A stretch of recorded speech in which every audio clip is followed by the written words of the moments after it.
Minister కౌశిక్తో ఇలా అంటుంది.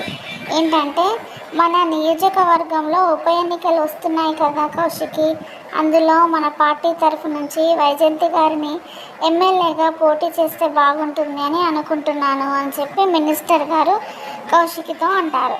అప్పుడు జగదాత్రి సడన్గా షాక్ అయ్యి ఇలా అంటుంది. ఏంటంటే, పార్టీలో ఎంతో కష్టపడితే కానీ టికెట్ అంత ఈజీగా ఎలా వస్తుంది మినిస్టర్ గారు అని జగదాత్రి అంటుంది.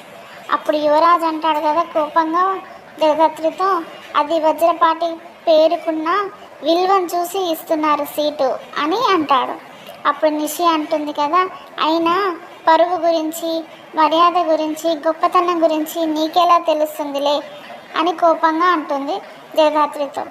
తర్వాత అంటుంది కదా, ఆవిడ గారు పోతూ పోతూ మా ఇంటి పరువును మర్యాదను పట్టుకుపోయింది అని చెప్పి జగదాత్రితో అంటుంది. అప్పుడు జగదాత్రి కోపంగా, ఏం మాట్లాడుతున్నావు, తప్పుగా మాట్లాడుతున్నావు నిషి అని చెప్పి గట్టిగా అంటుంది.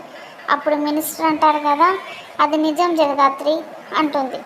అంటే జగదాత్రి అంటుంది కదా, మీరు మా అమ్మ గురించి మాట్లాడే అర్హత మీకు లేదు అని చెప్తే మినిస్టర్ గారు అంటారు కదా, మీ అమ్మ అవినీతి పరురాలు అనడానికి ప్రత్యక్ష సాక్షిని నేనే అని చెప్పేసి మినిస్టర్ గారు అంటారు. అప్పుడు అందరు షాక్ అవుతారు. తర్వాత జగదాత్రి కేదార్ ఇద్దరు మాట్లాడుతూ, ఆ రోజు పేపర్ చదివితే తయారు చెప్పాలనుకుంటున్న నిజాలంటే ఏంటో క్లియర్గా అర్థమయ్యేది కదా కేదార్ అని చెప్పేసి కేదార్ను జగదాత్రి అనుకుంటూ ఉంటారు. అసలు నిజాలేంటో, మినిస్టర్ గారు కౌశికి వాళ్ళ ఇంటికి ఎందుకు వచ్చారో, వైజయంతి గారిని ఉప ఎన్నికల్లో ఎందుకు నిలబెట్టి ఎమ్మెల్యేగా చేద్దాం అనుకుంటున్నారో ఏంటో నెక్స్ట్ ఎపిసోడ్లో చూద్దాం.